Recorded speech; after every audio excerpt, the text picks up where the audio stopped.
Olá, amigos da TV Câmara, estamos de volta para mais um programa Café e Prosa, sempre trazendo as personalidades da nossa cidade, pessoas com relevantes serviços prestados à Floripa, ao Estado, e tudo do bom e do melhor a gente conversa nesta mesa.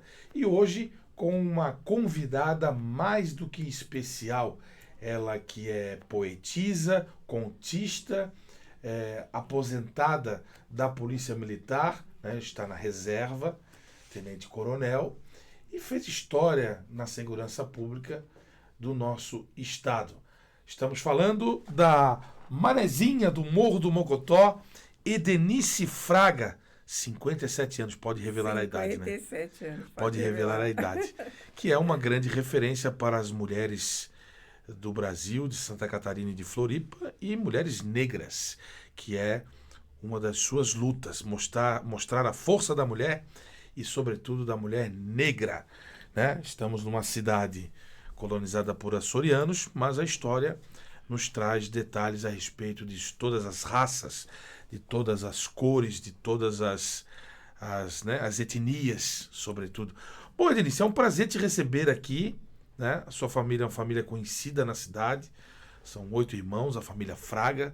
Seu pai também foi militar, né? Almir Fraga. Acredito que foi ele que inspirou todo mundo a ingressar, né? Você, seu irmão e outros nessa carreira. E primeiro te desejar boas-vindas no nosso programa. Andrei, quero cumprimentá-lo também, agradecer essa oportunidade maravilhosa e cumprimentar a todos que nos acompanham, né? Nesse momento de interação, como você disse bem de início, de uma manezinha da ilha, né? Porque nós somos muito bairristas, né? Sim. A gente tem aquele amor assim por Floripa, assim, que é incomensurável. E falar com você, falar sobre a história, falar sobre Florianópolis, muito me agrada. Aliás, o Joaquim Fraga é um dos fundadores do Figueirense. Exatamente, Joaquim Manuel Fraga. Joaquim Manuel Fraga, que vem a ser seu avô, né? Figueirense foi fundado ali na região da Figueira, no bairro da Figueira, entre a Francisco Tolentino e a Padre Roma. Outras famílias importantes fizeram parte dessa fundação, mas um deles veio lá do Morro do Mocotó, que foi o seu avô. Comece por ele para saber que ensinamentos, né, que convivências vocês tiveram com Joaquim Manuel Fraga.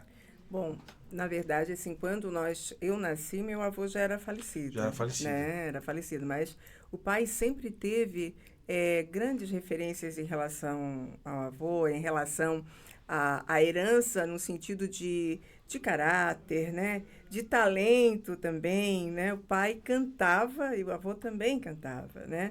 A questão é esse amor pelo futebol. Então, essa questão família, sabe? Essa coisa de sangue mesmo, da gente ser humilde, ser simples, mas sempre tem, acima de tudo, um bom caráter. Então, acho que essa questão da educação, isso ficou muito forte para a gente.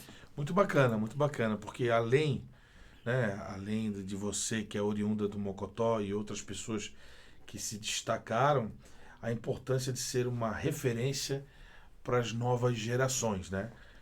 Outro dia ainda tentei um contato com o desembargador Altamiro para trazê-lo aqui, não consegui, mas vou trazê-lo. E ele também é oriundo do Mocotó. Então, que bom. São pessoas que se destacam na sociedade com muita luta, a busca incessante pelo conhecimento.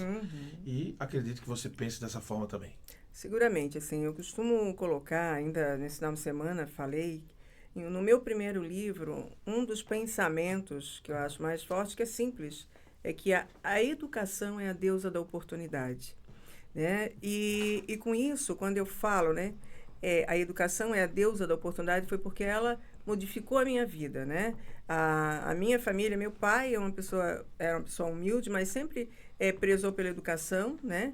A minha mãe veio de Antônio Carlos, tem uma história linda, porque ela veio com 10 anos de idade de Florianópolis para estudar, mas veio com uma prima, né? Sim. E daí essa prima aqui faleceu e ela teve com 10 anos de idade de trabalhar de doméstica. Então, quando ela nos criou ainda, o pai sendo praça da PM, com 8 filhos, né? Ela trabalhou a sua vida inteira praticamente de lavadeira.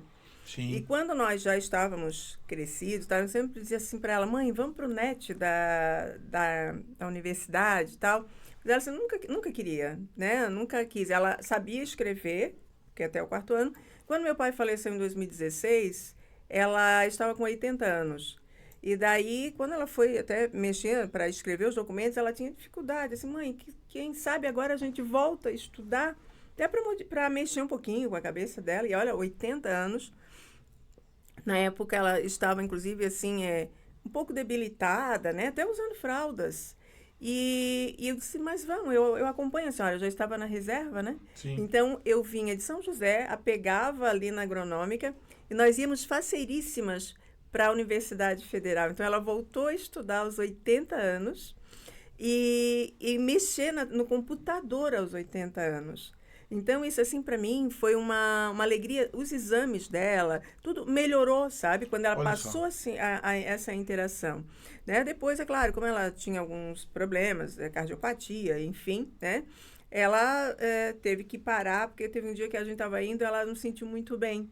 E daí a gente foi para o SOS, né? Aquela coisa toda. Mas até o momento que ela pôde estudar, né, voltar, a alegria dela, e eu presenciei, nós acompanhamos, nós temos ainda foto do primeiro dia que ela voltou. Sim. Então, para dizer que nunca é tarde para voltar, e eu digo mais ainda, em relação à educação, né, que me trouxe até aqui, e que é a mola propulsora do sucesso, né, para quem não é empreendedor e também para quem é dizer assim que nunca é tarde, e que não é só por causa da oportunidade de trabalho, é a oportunidade de ser feliz também.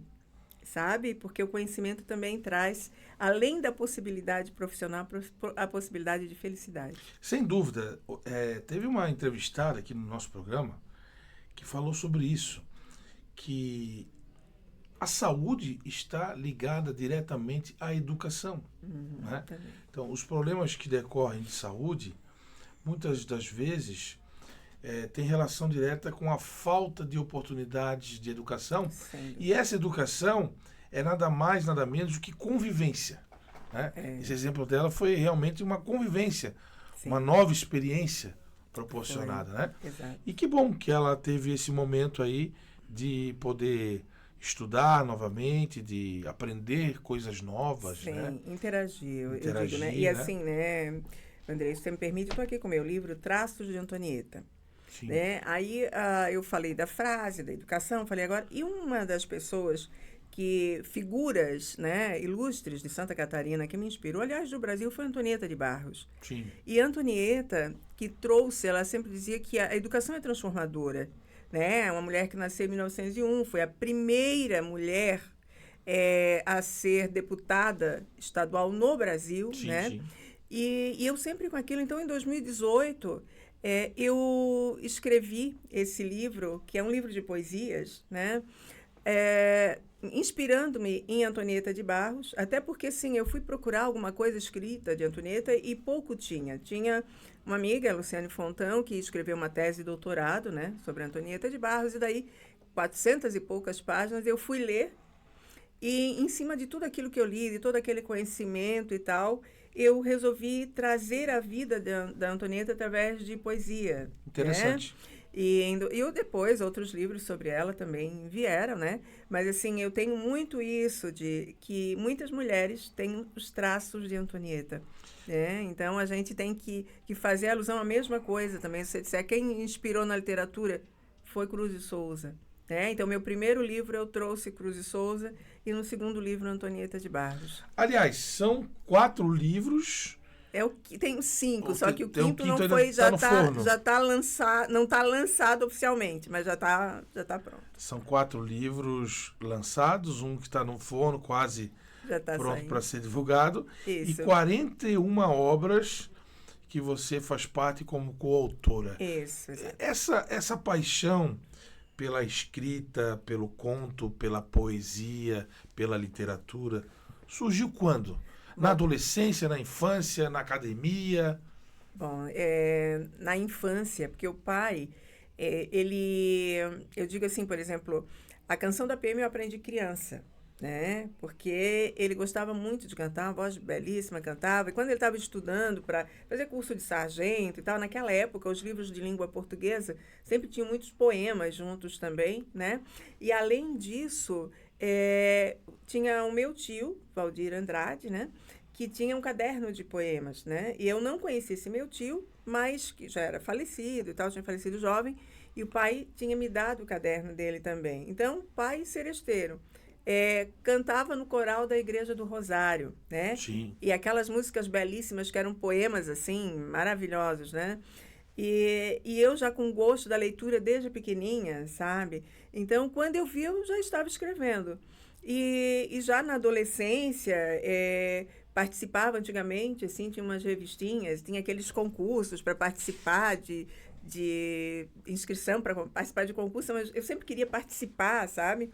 E não tinha coragem, também não tinha recursos, né? Também não tinha recursos. Tanto que eu dou graças a Deus, assim, pelas bibliotecas, porque foi com elas, o livro dessas bibliotecas, que eu posso dizer que eu me estruturei. Meu pai não tinha condição de comprar a quantidade de livros que eu lia, né? E eu li, assim, eu gosto muito da poesia parnasiana, né? Eu lia livros de Olavo Bilac, Raimundo Correia, entre outros, o simbolismo também, através de Cruz Souza, entre outros, né? Romantismo, enfim. Então, a biblioteca pública, que inclusive há pouco tempo saiu uma entrevista minha ali, ela foi um espaço muito sagrado na minha vida, né? Eu ia perguntar se era a biblioteca pública, mas você acabou revelando que já está aí com 120 ou 130 anos a nossa Sim. Biblioteca Pública do Estado de Santa Catarina, que permitiu a todos muitas pesquisas, leituras, né?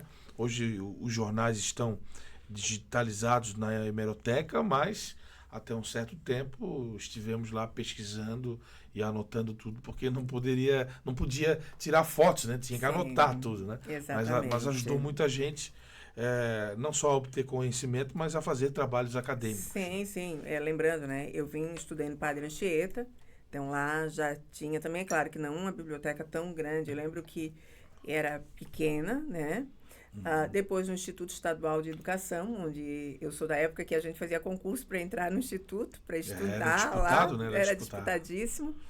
E depois, eu lembro que eu saía, né? Porque a nossa condição não era uma condição fácil, né? Então, pagar o ônibus na época até era meio complicado. Então, eu estudava no Instituto de manhã, quando tinha educação física à tarde, eu subia lá no Morro do Mocotó para almoçar na casa de uma tia. Aí voltava à tarde, quando eu saía da educação física e tal, aí era o dia que eu tinha mais possibilidade de ir na biblioteca pública, depois da atividade de educação física, né? Ou então, às vezes, eu ficava e sem lanche, porque não tinha como, né? Então, essa história é uma história que mostra que você tem que estar se esforçando, né? Tem que se superar, né? Superar, é verdade. E bacana que você encontrou um tempo para ir à biblioteca, né? Sim, sempre fazendo. Eu entrei na Universidade Federal com 17 anos, no meu primeiro vestibular, eu fiz o curso de Biologia, né? Não concluí, porque quando faltava um ano para eu me formar, surgiu a segunda turma do curso de Formação de Oficiais da PM. Porque eu via, assim, enquanto menina negra, não via mulheres, né? Eu sou da segunda turma, na primeira não tinha nenhuma mulher negra, né? E só que aí era a cada 4 anos que aparecia o dito do vestibular para feminino, né? Eu ia sempre, a gente não sabia. Então, no primeiro eu não tinha idade, aí naquele intervalo eu fiz para o curso de Biologia, né? Todo final de ano eu via o edital da UDESC, não saía, até que em 87 apareceu a entrada, né? E aí eu disse, bom, eu vou tentar. No começo, meu pai nem queria que eu fizesse. Depois é que ele viu, né? E ele até... E na verdade, além de querer que eu concluísse ele dizia que ele não queria que eu passasse pela situação de racismo que ele passou. Na Polícia Militar. Na Polícia Militar, à época. Sabe? Ele sempre disse isso, assim, para me poupar, né? E daí, até porque eu era assim, eu tinha uma aparência muito frágil, né? Magrelinha. Hoje eu sou magrela ainda, mas antes eu era mais magra ainda, assim, eu não chegava a 50 quilos, né? Então, aquela aparência de fragilidade, eu acho que ele não queria, né? Ele pensava da seguinte forma, ela vai sofrer. Exatamente. sabe? Então, e daí isso foi algo que marcou muito. E você né? contrariou com base na sua luta, na sua persistência de vencer na vida. Exatamente. E daí eu passei, né? E deixei o curso de biologia, né? Fiquei 4 anos em regime de internato na academia, que era naquela época, hoje não, mas naquela época era regime de internato, né? E não foi Trindade fácil. Mesmo? Na Trindade. Não foi fácil. Mas eu penso assim que me fortaleceu ainda mais enquanto mulher, né? E essa história de superação é minha, né? Então ninguém vai dizer assim que foi gratuitamente que eu cheguei aonde eu cheguei, né? Tanto que em 2016, quando eu fui para a reserva da Polícia Militar, eu chorei muito, assim, porque eu vi que não teria uma outra face negra agora nas fotos, agora nos espaços, porque eu fui a primeira e quando eu saí não chegou uma outra mulher negra de cabelo carapinha igual ao meu, né, retinta igual a mim. Então, e se eu quiser ver uma chegar a tenente-coronel, já que eu fui a primeira oficial superior negra da Polícia Militar, eu não vou conseguir, não vou não, a não ser que eu seja uma mulher centenária, né? Porque ainda não entrou. Então, a gente tem muito isso, sabe? De ocupação de espaço, de dizer que essa história foi uma história escrita com muito esforço, sabe? Com muita dedicação, às vezes com muita solitude até, né? No sentido daquela solidão que você está sozinha, tendo que enfrentar algumas coisas que quem está de fora não entende, né? Porque ainda quem está de fora às vezes acha que o racismo é mimimi, né? E não é. Sim. Não é, né? É claro que eu, por exemplo, né? Eu tive que processar 3 mulheres por causa de uma situação racista de não aceitarem uma mulher negra como sua chefe, né? 3 funcionárias civis da Polícia Militar, as quais eu tratava com toda a diplomacia, com toda a educação, na época que eu trabalhei no centro de ensino, e depois vazou na internet uma fala delas onde criaram um apelido em cima da minha cor, sabe? Se dirigindo à minha pessoa de forma pejorativa por causa da cor que eu tinha, dizendo que eu fazia de tudo para me tirar daquele lugar de trabalho. Então foi feito inquérito, né? Foi feito várias coisas, mas assim, imaginar que 3 pedagogas fazerem uma coisa dessa, imagina, comigo, né? Pelas costas, sim, mas fizeram. Né? Imagina com outras pessoas, imagina com quem não tem o espaço, quem não está no local onde eu estou. Né? Então, quando alguém fala que não existe o racismo, eu estou aí para dizer que tem, sim, e que só vai mudar essa situação através de uma educação antirracista e através da presença de mais negros em espaços de poder. Sim. É essa mudança que eu vejo. Isso está demorando, né? Está demorando porque tem toda é interessante, uma engrenagem social que parece que faz questão de manter isso aí, né? Muito ligada à questão de poder, à questão política, né? À questão estrutural, sim, também, né? E daí eu volto no que falamos anteriormente sobre educação, sabe, Andrei? Assim, veja, eu sempre estudei em locais públicos, né? Eu fiz alguns vestibulares, passei em todos, né? Passei em todos, tanto na UDESC quanto na Federal, né? E em cima de uma educação de qualidade que eu tive lá atrás, né? Hoje nós vemos a educação, que aí eu atrelo também ao mundo capitalista, que é bom eu deixar o público ruim para que o mercado empreendedor, principalmente na atividade escolar, agora já está, digamos, solidificado, mas quando começou tudo isso, né? Uhum. Hoje nós temos várias escolas particulares, mas se eu te perguntar na época da época da minha atividade que eu estudei no Instituto, hoje a gente tem vários médicos, advogados, várias pessoas que estudavam no Instituto. Sem dúvida. Pela qualidade de ensino. Né? Hoje, se a gente analisar, se colocar bem, como é que está isso? Né? Porque a atividade hoje nas escolas tem que ser uma atividade onde a tecnologia está muito avançada. Aí eu te pergunto, será que todas as crianças e adolescentes das camadas populares que estudam nas escolas públicas, elas estão tendo, um exemplo, né? Esse acesso? Por exemplo, nós vimos na pandemia, né? As pessoas diziam, não, a aula é online, vai ter online e tal. Sim, mas como é que está a internet lá na ponta do morro? Como é que está o celular? Acessaram, deram um aparelho, entendeu? Então, é uma realidade que a gente tem que ter. Eu fui diretora do Colégio Policial Militar. E nós temos, na época, o nosso IDEB, né, o índice, era excelente. Fomos a melhor escola e tal. Mas nós tínhamos uma estrutura muito boa. Sim, sempre foi referência o colégio militar. Exatamente. Então, eu gostaria que todas as escolas públicas tivessem a estrutura do colégio militar.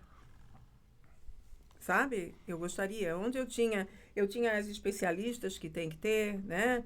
Psicóloga, psicopedagoga, supervisora, orientadora, tinha os laboratórios, enfim, né? Uma estrutura que a gente não vê em outros locais. E que eu acho que deveria ser capilarizado para todos, para que todos tivéssemos a mesma oportunidade.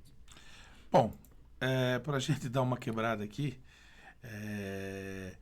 sabemos que foi uma vida de luta, de resiliência, de superação. Mas como foi a sua infância, hein?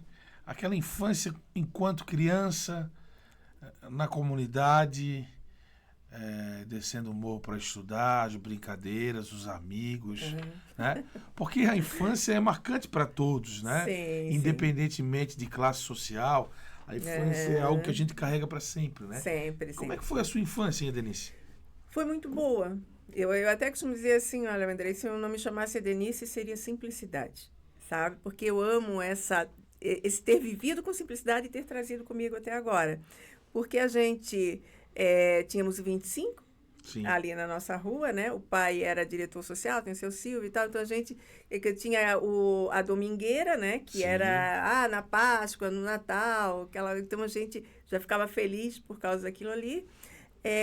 Meu pai ligado à escola de samba, a gente também gostava do carnaval, Sim. né? Em casa... Aliás, uma das últimas cenas que eu vi do seu pai foi na cadeira de roda estudando pela Protegidos. Pois é. Então, a família ali, né? Protegidos. Então, quer dizer, a gente não tinha condição, né, financeira, mas naquela época não era como hoje, que você, por exemplo, vai adquirir uma fantasia caríssimo. Né? A gente tinha a nossa tia da Negro e tal, que aí reunia a gente lá, nós mesmos também íamos bordar a fantasia, nós íamos, né? Então, quer dizer, tinha esse espaço cultural, nós tínhamos o Padre Anchieta, onde a gente ia para aula, né? E tínhamos também ali no próprio morro, tinha a igreja, né? A igreja São Luís. Então, a gente brincava na rua, eu lembro dessas brincadeiras de roda, dentro do quintal, nosso quintal era grande, a gente brincava de pegar, de pula-pula, de elástico, os irmãos, né, tinham as pipas, tinham o carrossel, aquela coisa toda, e a gente com aquela simplicidade, boneca, a gente às vezes usava as bonecas que vinham da moça, né, que a mãe lavava, Sim. né? Roupas também, mas a gente usava roupa usada, assim, e enfim, vivíamos bem, né? Porque a gente não queria ter, além do que a gente sabia que estava ali plantando, né? Estudando, como é que eu posso dizer assim, interagindo com outras crianças do mesmo nível da gente e felizes, sabe? Então, a mãe sempre foi muito rigorosa, assim, a dona Vilma, que estava ali com a gente, né? Mas, assim, por exemplo, quando a gente tinha que sair, então ela fazia questão de arrumar todo direitinho, parecia assim, ó, a dona... sabe quando a gente vê os pintinhos junto com as galinhas? Assim, todo mundo arrumadinho. Todo mundo arrumadinho. Por exemplo, tinha a procissão do Senhor dos Passos. Sim. Procissão do Senhor dos Passos, a gente ia no domingo, no sábado, íamos no domingo, né? Ou... arrumava todos nós para irmos aqui no Morro do Mocotó para visitar a avó. Então a gente ia. Quando a gente ia para Antônio Carlos também, Antônio Carlos era mais difícil, né? Porque daí todo mundo, o ônibus, aí tinha um tio meu que trabalhava num local, daí quando ele podia ele nos levava e nos trazia, né? Então foi uma infância feliz, sabe? Uma infância simples, mas realmente assim muito feliz com o pai, com a mãe, nós 8... ali fazendo o que a gente tinha condição de fazer, sabe, Evandrei? Nada além, mas assim, com muita, eu digo, algo muito voluntário, algo muito natural, sabe? E que a gente traz até hoje, né? Legal. E o seu irmão, Evandro Fraga, chegou também à condição de subcomandante-geral da Polícia Militar do Estado de Santa Catarina, que é uma grande conquista, né? Uma grande quebra de paradigma. Por detalhe, não chegou a comandante-geral, porque acabou, né? Aí tem o jogo político e teve também o tempo dele de serviços prestados, né? Seguramente. Mas vocês dois, né? Tem mais algum militar entre os irmãos? Não, só vocês dois, né? Vocês dois seguiram a carreira do pai e representaram muito bem. Isso está cravado na história. O Evandro, eu sempre digo assim, nós temos, não é perfis diferentes, assim, digamos que ele, durante a carreira, eu fui mais, eu tinha aquela fama, assim, de brava. Ele era mais acessível, né? E eu acho maravilhoso isso dele, porque é uma pessoa que eu admiro demais, assim, também por essa questão da simplicidade, desse lidar, porque, assim, não é que eu fosse, né, a mais brava, vamos dizer assim, mas, porque a mulher, a gente sempre tem que ter aquele cuidado, né, dentro, principalmente no ambiente mais masculino, não dá de estar chegando com todo mundo e no sentido de tanta proximidade, né? Sim. Porque daqui a pouco vão dizer, vão começar a falar alguma coisa. Eu sempre fiquei preocupada com isso, né? Daqui a pouco vão começar a falar alguma coisa. E ele sempre foi mais, interagia mais. Mais solto. Mais solto, isso, né? Não que eu não fosse, mas assim, porque para homem é mais fácil, né, Vandrei? Não sei se você me entende, né? Não, sem dúvida, sem dúvida. Quando você entrou na carreira militar, eram quantas mulheres na segunda turma? Nós somos em 5 mulheres da segunda turma. 5 mulheres? Olha que pouco, né? Que pouco. Exatamente. Muito queridas, assim. A nossa relação sempre foi muito boa, né? 5 mulheres só? A primeira turma também era de 5 mulheres? Começou com 5, mas terminou com 3, né? Sim. E a nossa, nós fomos em 5, né? Coronel Aparecida, Edenice, Lucimar, Luciane e Carla. Legal. Vocês têm contato ainda? Agora não tanto por causa dessa nossa corrida, assim, né? Mas a turma se encontra e tal, né? Quando dá, e a gente faz... agora também tem os encontros das oficiais femininas, né? Então, sim, a gente está interagindo mais. Que hoje, quando se inicia uma nova turma, eu não sei o número exato, né? Mas é muito mais, né? Muito mais mulheres começam uma turma nova hoje. Como é o cenário hoje? Eu estou não estou tão acompanhando, mas geralmente em cada turma de oficiais acaba tendo 2 ou 3 mulheres, se não me engano. Então não cresceu tanto assim. Porque tem um percentual legal, né? Eu realmente tinha, não sei agora, né? Eu quero deixar isso assim bem claro, mas é claro que seguramente em relação àquela época que entrava a cada 4 anos, né? Agora entram mais, né? Porque todo ano que entram homens, entram mulheres. Antigamente não. Né? A cada 4 anos é que nós entrávamos, né? Sim, sem Então, dúvida. teve um progresso e eu vejo que a mulher na sociedade atual, né? A gente, hoje, se o espaço não se abre, a gente vai abrir, a gente vai dar um jeito de abrir. E eu acho que isso está acontecendo fortemente, não só dentro das instituições policiais, mas na sociedade em geral, né? Sim. Bom, no seu currículo... tem várias participações suas envolvendo, né, a literatura, a segurança pública.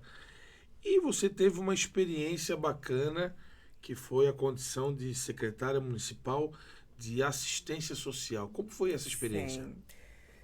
Foi espetacular, eu posso dizer, né? Porque, como você disse, né, eu sou da área de segurança, né? Tenente-coronel da Polícia Militar. Sou escritora, contista, sou suplente de deputada federal.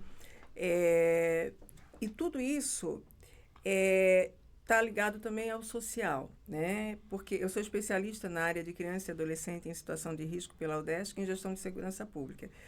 E sempre fui ligada ao lado social, aquele lado de também me colocar no lugar do outro, né? E essa pós, quando eu fiz da UDESC, ela me subsidia muito na questão da assistência social, né? De uma realidade que me dá ao lado acadêmico, né? E a minha vivência, né? Na comunidade onde eu cresci, na comunidade onde eu nasci, nos espaços onde a polícia me levou, né, de comunidades realmente carentes, e poder implementar, trazer essa visão para o público, né, trabalhando como secretária de assistência, foi, assim, algo que me tocou bastante. Tudo que eu pude fazer no pouco tempo que eu fiz, que eu fiquei, eu fiz, sabe? Fortalecendo os conselhos, também em contato com a população em situação de rua, com crianças e adolescentes abrigados, idosos, né? Então, trazendo principalmente essa questão da formação, né? Que eu digo, porque os conselhos municipais, eles estão ali para implementação e para formação no sentido de políticas públicas. Então, a gente tem que fortalecer, e foi um trabalho onde eu foquei muito. Então, vamos dizer que isso preencheu e contribuiu ainda mais com os seus ideais e a sua carreira. Seguramente, porque quando eu passo por uma pessoa em situação de vulnerabilidade, eu me coloco no lugar dela se eu não tivesse tido as oportunidades que eu tive, sabe? Porque eu nasci num lugar carente, né?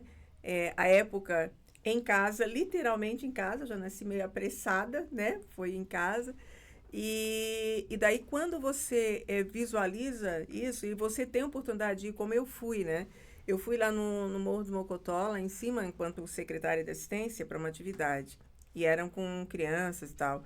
E daí, uma das pessoas que estava comigo perguntou para as crianças se elas imaginavam onde eu tinha nascido. E daí um deles disse assim, na maternidade. E eu disse, não, eu não nasci na maternidade. Você já começou errando, porque eu nasci em casa, né? E daí, mas onde tal? E quando eu disse que eu tinha nascido ali, não tem noção do que foi, sabe? Não tem noção. Então foi aquilo de ver assim, sabe? Aqueles olhinhos, depois um ia ali tocar em ti, assim, como se fosse assim, de verdade, né? Teve um assim, eu acho que eu sei, teve um que me disse que achava que eu era segurava assim em mim, né? Achava que eu era uma doutora. Depois teve um outro que achou que eu era Antonieta de Barros, sabe? Então, mostrar para eles, né? Dizer assim, olha, é possível, né? Só que o desafio é grande, né? Mas acredite em você, acredite no seu potencial. Então, a minha fala em todos os locais que eu vou, eu sempre falo da minha origem, Vandrei. E é interessante que algumas... Hoje eu consigo falar sem chorar, mas eu sou muito chorona. Ainda há pouco eu tive que me segurar aqui para não chorar também. Mas chora, é importante. E daí, lá na Assembleia, eu estava falando e teve um menino fazendo uma fala, né? E ele era do Morro também, então ele fez uma fala que eu acabei me emocionando muito, que inclusive eu agora nesse livro tenho um de poesias e tenho um outro que está vindo aí, trazendo experiências enquanto mulher da segurança, enquanto mulher que vê que o mapa da violência, né, onde a maioria são jovens e negros que são mortos, nós temos que mudar isso aí. Então, eu estou trazendo um livro meio que vem com uma crítica muito grande em cima dessa questão, né?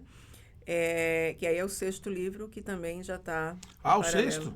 Porque eu estou no 5º, porque eu sou poetisa, declamadora e contista, mas eu quis trazer esse outro também, porque não me revolta muito isso, né? De ver o quanto os nossos jovens e negros estão sendo submetidos a situações que tem que mudar isso, não pode ser. E isso não é só a estatística, você na carreira militar presenciou. Exatamente. Lidou com isso diretamente, né? Exatamente. E daí tem assim, né, a gente vê pessoas sendo abordadas simplesmente por serem negras. Então, temos que ter uma crítica muito grande em cima disso. Né? Então, se não está na fundada suspeita, se não está no flagrante, eu não posso fazer.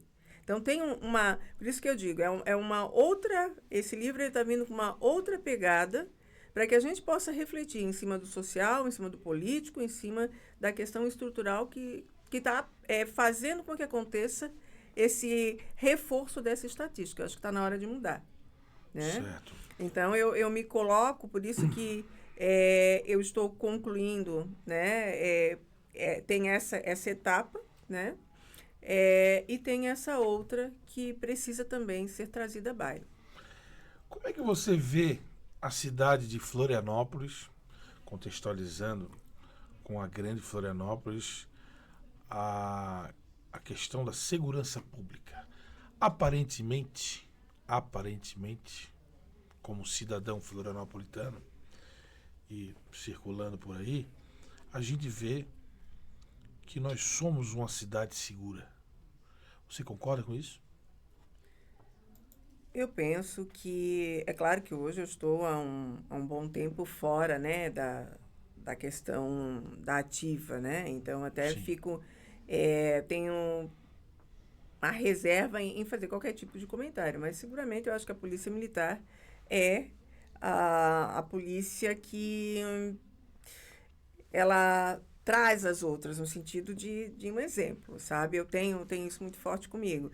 Avaliar a questão da segurança pública a nível de Florianópolis, como hoje eu não estou nativa, eu não estou acompanhando, né? Mas a sensação de segurança que é uma sensação positiva, né? Eu pergunto porque é o seguinte, a gente tem recebido brasileiros de outros estados, de outras cidades, e muitos em busca de oportunidade de trabalho, né? Outros por uma questão de preferência. E assim, relatos impactantes, como por exemplo, aqui em Floripa é impressionante, você anda com o celular na mão no meio da rua, mexe no celular andando no meio da rua. Sim. Coisa que não é possível em outras cidades. Sim, né? sim. Então, ainda temos essa sensação de segurança. Sim. E com certeza passa pelo processo educacional das pessoas, mas também da qualidade da nossa segurança pública estadual. Sem dúvida. A PM, conforme eu disse, eu já estou um tempo fora, mas eu sei que a gente sempre prezou pela questão dos direitos humanos e a formação técnica, né? No seu âmbito geral. Então, eu penso que agora, principalmente com a tecnologia, tenha se aperfeiçoado ainda mais, né? Mas sempre foi um exemplo, né? Isso que eu digo, a PMSC, ela sempre está trazendo outras polícias também na sua esteira, né? Nesse sentido. E eu, conforme você falou, assim, né? Tem também a educação, né? Eu acho que o povo manezinho, né? Já viu? Nós somos receptivos, né? Sim, Nós somos receptivos, a gente coloca, né, muito da gente em cada ação, né? Pode perceber isso. Então, eu acho que isso também faz com que aquele que chega aqui, além de ser bem recebido, ter essa sensação de segurança, ele sabe que se ele precisar, vai ter alguém ali por perto também, né? Para abraçar. É. Né? Bom, vamos falar um pouquinho mais das outras obras, hein? Falamos de algumas, tem outras aí. Maioria na questão dos poemas, né? Sim. Fique à vontade para nos mostrar o que nós temos aí. Pois é, eu trouxe dois livros, mas eu ia trazer um outro, mas eu acho que é interessante colocar que o primeiro livro, né, que eu fiz, que agora está já fazendo 10 anos praticamente, porque foi lançado, né?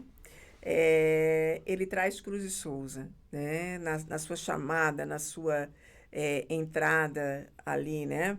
E o segundo já traz Antonieta de Barros, porque são personalidades que a gente tem que manter muito vivas na nossa memória, né? Não só para o povo catarinense, mas para todo o Brasil. Eu faço parte da academia, sou presidente, né, da Academia de Letras Militares Estaduais de Santa Catarina, faço parte do Instituto Histórico aqui de Santa Catarina, da Associação de Jornalistas e Escritoras do Brasil, mas também em outras academias, a Academia de Esterrense de Literatura e outros espaços, mas também faço membro de outras instituições literárias, onde eu vou também e levo esses nossos autores, né? Por exemplo, eu faço parte do Instituto Histórico do Maranhão, como membro correspondente da Academia de Tocantins, né? Da Polícia de Tocantins, Paraíba, né? E onde eu vou, participei de eventos ano passado em Portugal, e todos os locais, né, do Mulherio das Letras, porque eu sou uma mulher muito ligada aos movimentos de mulheres, sabe? Aqui eu faço parte do Fórum Superpartidário de Mulheres, do Grupo Conexão Feminina, com mais de 300 mulheres, quase 400 mulheres, mulheres do Brasil, então eu tenho muito essa coisa. E onde eu vou, eu levo Antonieta e Cruz de Souza, sabe? Na minha escrita, na minha literatura. Agora, inclusive, fui convidada para ir para Brasília para falar sobre isso, né?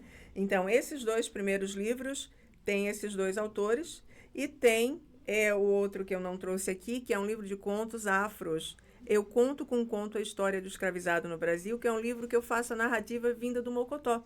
Ah, legal. Sabe? Esse livro, ele é um encanto. E hoje, quando eu trouxe, acabei não trazendo 2 Mulheres da Lua, não trouxe, porque é uma narrativa de uma que eu tive que conversar muito com uma tia minha, na época, de 70 e poucos anos. Então, seria como uma pessoa adulta contasse a sua infância. Isso que você me perguntou da infância, nesse livro faz essa narrativa, né, de escrita há 70 anos atrás, né, como se fosse há 70 anos atrás. Então, foi uma escrita muito gostosa. E aí eu tenho Mulheres da Lua, né, que está aqui comigo, que também tem uma escrita muito inclusiva, porque ele foi escrito na época da pandemia.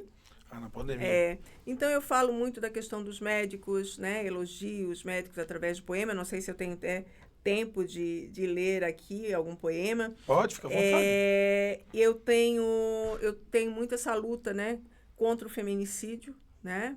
Tem que ter. Então, aqui também traz muito isso, né? Por isso vem Mulheres da Lua. Que infelizmente vem aumentando, né? Pois é. E a questão antirracista. Então, é um livro que é um mix de tudo aquilo que... Porque a pandemia nos fez refletir muito, né, Vandrei? Sem dúvida. Eu até coloco assim que quando você percebe, né, que por mais dinheiro que você tenha na sua vida, a pandemia se igualou porque você não tinha dinheiro para comprar o ar, não é? Aí você reflete, puxa, o que eu levo daqui? Eu levo daqui o que eu faço de bom. Eu não sou melhor do que ninguém. Né? Inclusive, nesse livro tem um pensamento que diz assim, né, que a Covid, ela sufocou tanto, o racismo foi tão sufocante quanto a Covid-19. A única diferença é que a Covid não discriminou ninguém. Porque o racismo é sufocante. Né? O racismo é sufocante. E tão como a Covid. A única coisa que a Covid não olhou se era branco, se era loiro, se era negro. Se era branco, se era rico, se era pobre. Se era pobre, ela sufocou a todos.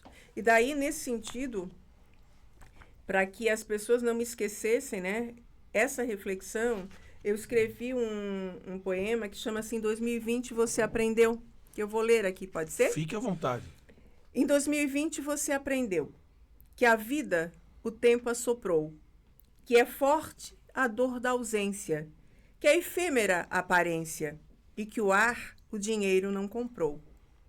Em 2020 você aprendeu que a saúde é o bem maior, que a família é porto seguro, que o verdadeiro amor é puro e que um abraço nos faz melhor. Em 2020 você aprendeu que a vida é cada segundo, que perdoar e amar só faz bem, que tudo passa nesse mundo e só fica o amor que a gente tem.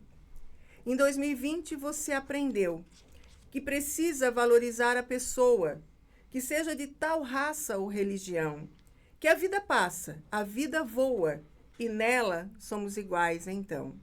Em 2020 você aprendeu que a esperança não pode faltar, que na vida a maior alegria é poder acordar a cada dia e agradecer por se acordar. Que maravilha, hein? Que reflexão. E não só ler essa mensagem, mas como você declama, ganha vida, né? E aí as palavras ganham vida. E realmente são profundas, né? Profundas. Eu acho que essa mensagem aí é a mensagem geral para toda a sociedade, para todas as pessoas. Uma pena que perdemos muitos entes queridos, amigos, que não tiveram tempo de ler uma mensagem como essa. Mas que seja eternizada. Acho que isso aí é coisa para botar num quadro e espalhar por aí, pela cidade, pelo Brasil, verdade, pelo mundo, porque foi um tempo difícil, né? É verdade. E daí, André, é isso que eu te falo, né? As reflexões todas, né? Porque a gente em casa, por exemplo, para ti o que é felicidade? Para o outro, o que é felicidade, né? Então, às vezes a gente quer tantas coisas, né? E eu refleti muito em cima disso, né? Esse Mulheres da Lua é um livro muito especial justamente por isso, que ele traz daquilo o que é para ti a felicidade, né? O que você... Eu hoje não faço tantos vídeos no Face, no Insta, porque realmente eu estou muito sem tempo, mas eu quero fazer, né? Começar a trazer essa reflexão assim, o que te faz feliz? Né? O que te faz feliz? Eu fiz tem aqui um outro poema que chama-se Queiras. E esse poema, ele também vem nessa vibe. O que é para ti a felicidade? O que tu queres para ser feliz? Né? Muita gente acha que está no material. Outros acham que é em ganhar algum prêmio. Mas o que é para ti ser feliz? Né? E daí eu não sei se eu tenho tempo também, né? Fica à vontade. Poeta, quando acham... Fica à vontade, aqui é bem flexível, de então boa. Eu vou ler esse também, eu não sei se eu leio para você ou lá para a câmera. Você que sabe. Então eu vou ler virada para a câmera, porque eu acho que é algo... Eu costumo dizer que a poesia é terapêutica. Pô, sem dúvida. Sabe? Então, queiras. Queiras os amores da ave que voa, queiras as flores e o abraço do irmão. Queiras o riso, a gargalhada que ecoa, gostosa e boa de rolar no chão. Queiras a lua em forma de sorriso, queiras a mais linda rosa florir. Queiras o melhor passeio ao paraíso, queiras o sol que está por vir. Queiras a palavra, a mais bela da fala, queiras a mais linda poesia que há. Queiras a música que mais te embala, queiras a praia que te faz meditar. Queiras a fruta, a pitanga da infância, queiras a mais linda canção de ninar. Queiras a foto da mais bela lembrança, aquela que um dia pretendes deixar. Queiras o almoço, o café em família, lá com todos juntos no dia de sol. Queiras o encontro dos amigos, a partilha dos alegres momentos do futebol. Queiras o sorriso da criança inocente que toda contente te oferece a maçã. Queiras aprender a viver simplesmente, vivendo hoje, e o amanhã, amanhã. Que maravilha. Olha, começar a semana com esses poemas aí, isso é um negócio maravilhoso, né? Da gente buscar energia e palavras positivas, né? Porque as palavras positivas é que nos levam ao estar bem, né? Ao viver bem. E aí é uma seletiva de palavras boas que você declamou aqui no nosso programa. Eu só fiquei curioso a questão da lua no título dessa obra. Mulheres da Lua! Por que Lua? Então vou ter que responder com um poema, pode ser? Pode, fica à vontade. Gente, é que olha, chamou poetisa, chamou poeta para algum lugar, não adianta, tudo é na poesia. Eu já trouxe vários aqui, músicos, enfim, faz parte do programa. Então tá, já que o nosso Vandrei perguntou por que Mulheres da Lua, vamos responder com um poema. Maravilha. Mulheres da Lua. Mulheres que aram a lavoura, que lidam no cabo da vassoura, que tocam viola e violões, que riem, choram e cantam, que as dores com riso espantam, que vivem amores e paixões. Mulheres que aos filhos embalam, que grandes barreiras escalam e que encantam corações. Mulheres que ninam e que falam, que gritam e que também calam, e que superam decepções. Mulheres de todos os lugares, aquelas mães e pais dos lares, mulheres de todas as profissões, aquelas por trás dos computadores, aquelas da medicina e seus setores, aquelas das boleias dos caminhões. Mulheres policiais, artistas, professoras, políticas, juristas, empresárias, domésticas, as do lar. Mulheres, saibam que a lua, quando lá no céu brilha nua, procura uma mulher para se espelhar. Então, Mulheres da Lua é porque até a lua procura uma mulher para se espelhar. Que maravilha! Que espetáculo! Não, eu gostei da expressão, hein? Mulher, a lua nua, é verdade, né? A lua nua e crua. Exatamente. E quando a gente olha para a lua, a gente tem uma energia tão boa, né? Exatamente. Tão positiva, que acaba inspirando para escrever poemas como esse, né, Denise? Exato. E a ideia, quando eu coloquei a lua, assim, primeiro porque eu sou muito naturebeira, eu digo, né? Passa um pássaro, ai, que coisa mais linda. Ai, a lua. Ai, eu sou assim, né? Mar e tal. E, inclusive, um dos poemas mais lindos que eu tenho chama-se Conversa das Ondas. É a questão do mar, como se eu estivesse ouvindo ondas falando. Sim. E daí eu vejo muitas mulheres, principalmente agora com essa questão estética, Vandrei, algumas até que perderam a vida por causa disso, outras porque eu tenho que tirar uma barriguinha, eu tenho que tirar isso, eu tenho que tirar aquilo, eu tenho que mexer nisso, naquilo e tal, uma baixa autoestima muito grande, e daí olham para a amiga do lado e dizem, mas eu queria ter um cabelo assim, eu queria ter um corpo assim, eu queria ter isso e tal. Esquecem de procurar em si algo de bonito. E muitas vezes o que mais tem de bonito é ela em relação à outra, né? Então eu quis dizer assim, olha, cara, tu és tão maravilhosa que até a lua tá te admirando. É. Sabe? Então que a gente... eu olho para mim, tem algumas coisas, né? Que eu vejo assim, meu filho é muito brincalhão, às vezes aí ele diz assim, ai mãe, mas tu tem um nariz muito grande, né? Tu não vai fazer isso?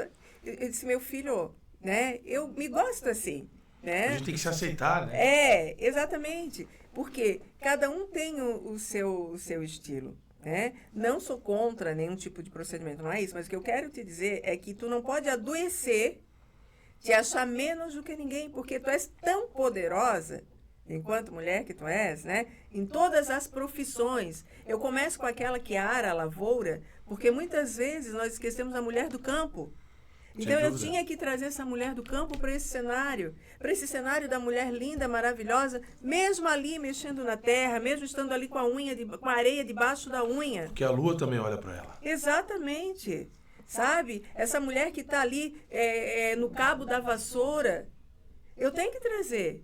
Aí mais à frente eu começo por elas. E mais lá no final eu nos coloco, né? Onde eu me coloco como policial, como artista, política, jurista, etc. e tal, para dizer o seguinte, que no nível de profissões, no nível de vida, todos nós somos importantes, todos nós somos iguais, todas nós, sabe? Então, para mim, quando eu iniciei trazendo esse livro, que inclusive na capa tem uma releitura de um retrato meu, né? Uhum. Uma pintura, aliás, foi bem nisso aí, sabe? Para que a gente se coloque... olha, a lua é maravilhosa e a lua, inclusive, está me admirando e está admirando a todas, não está discriminando.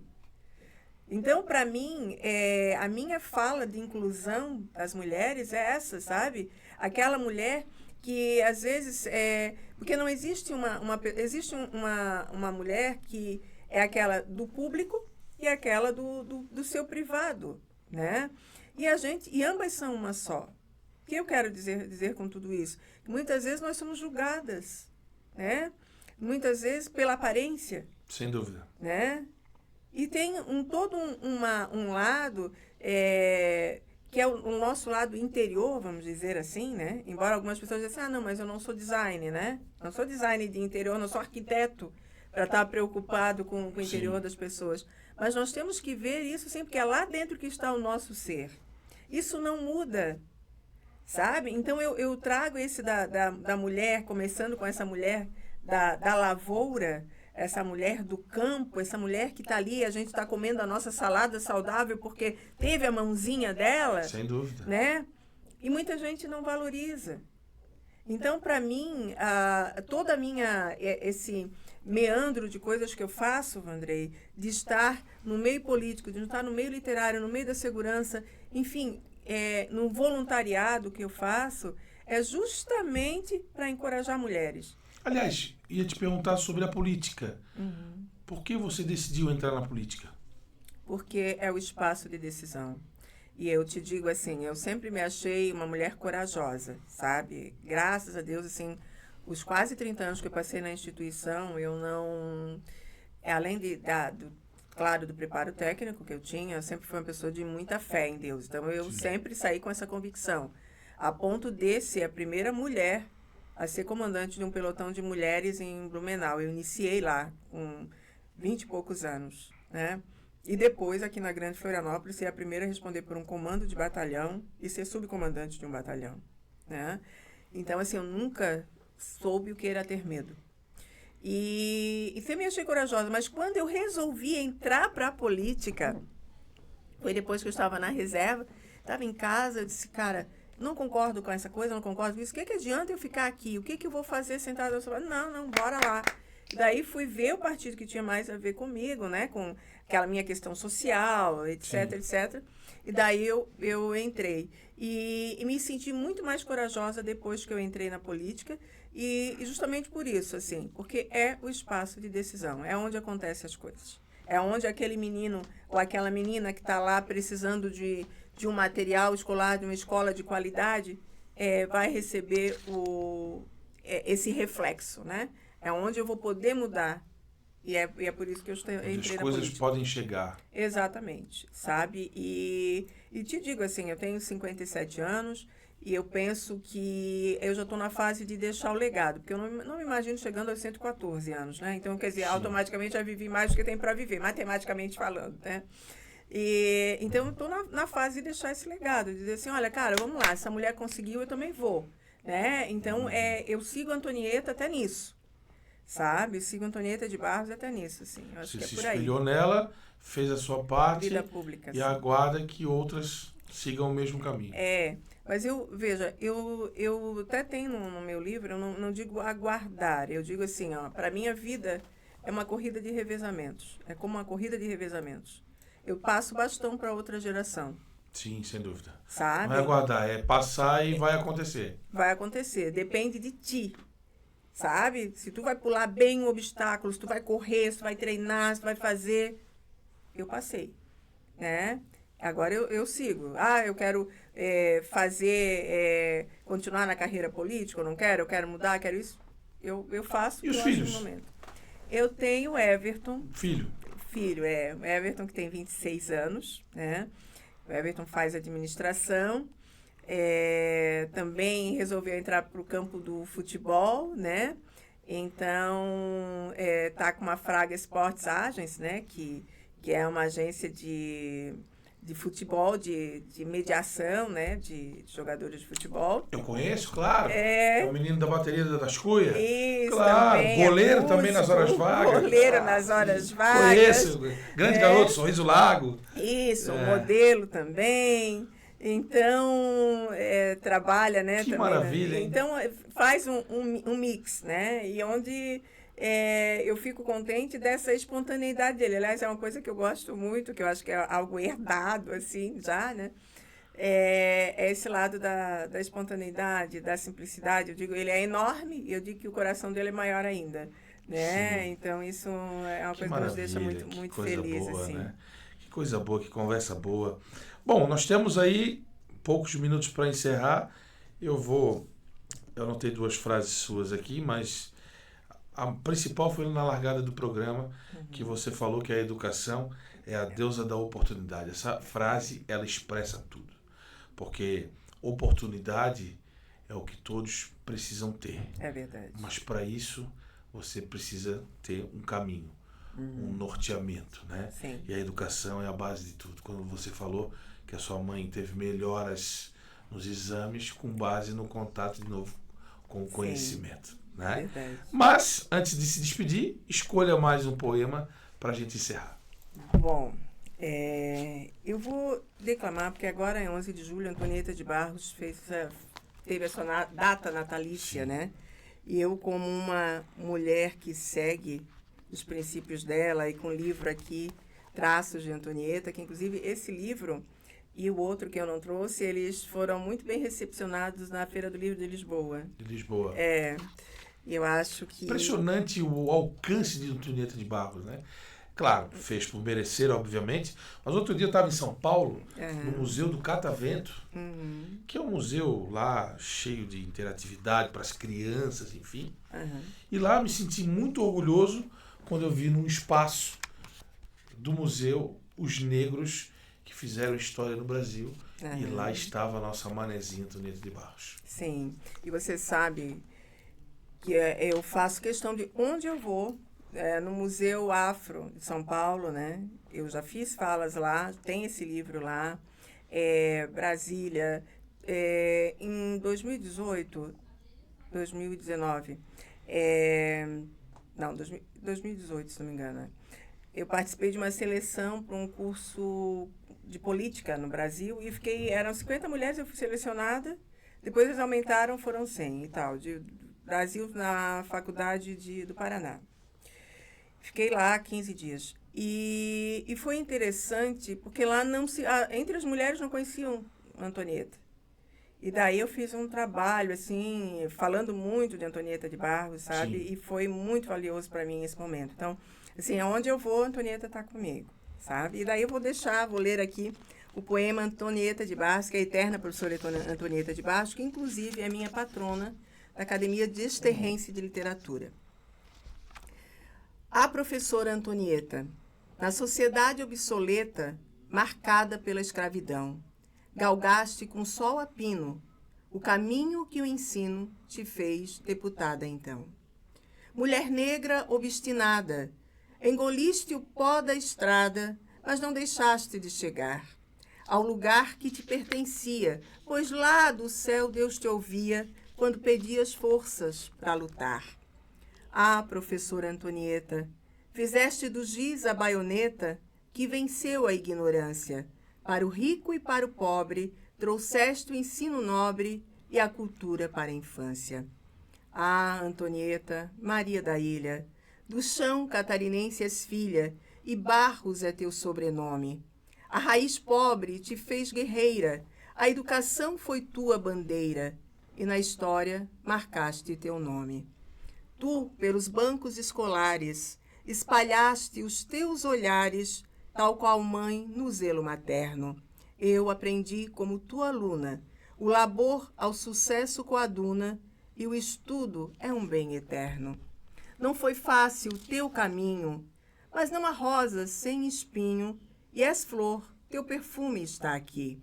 De ti nasceram outras rosas, da tua escola onde prosas, outras mestras brotaram de ti. Com Rita Maria e Cruz e Souza, na história a mestra repousa, mas a ensinar anjos continua, pois li no céu celeste lousa, com escritos que a vista ousa, e lembrei-me, mestra, a letra é tua. Então, lá no céu, Antonieta ainda continua escrevendo com Cruz e Souza, com Rita Maria, com Sim. tantos personagens que marcaram a história do povo catarinense. Que maravilha, Denise. Um prazer imenso te receber aqui. Acho que entra para os anais da história da cidade, da TV Câmara, o seu conhecimento, a sua história e o seu legado, como você bem falou. Te agradecer pela presença. Muito obrigado.